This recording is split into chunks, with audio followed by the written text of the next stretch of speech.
so much crucial matches at the group stage so quickly? You're right, especially in this group, though, where... In other words, normally teams are moving along smoothly, Yeah. win one, win two, and it's smooth sailing, but this result has upended Group H. It has in one way, but if you look at the group, though, a lot of people have different teams to win the group. Some have Poland to win, some have Colombia to win, some have Japan to win, and you might be... I've never heard anybody with Japan to win, with certainly Senegal. With Senegal to win as well. Did you pick Japan to win? No, but I didn't have Japan to get into my top two. Exactly. I had Poland and Senegal. But I'm not. I mean, when you look at what Japan has been doing over the years, their ranking is low now. I mean, they're the lowest of all the four rankings, but they do have the potential to beat a Colombia on a given day.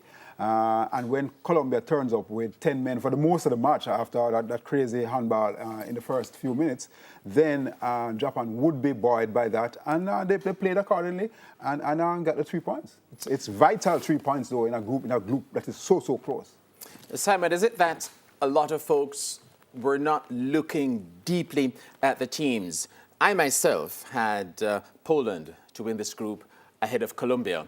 Early saying this is not an upset. Certainly, in picking Colombia to come second, I had a lot of time and a lot of respect for Senegal. But here is Japan. Did we not pay close attention?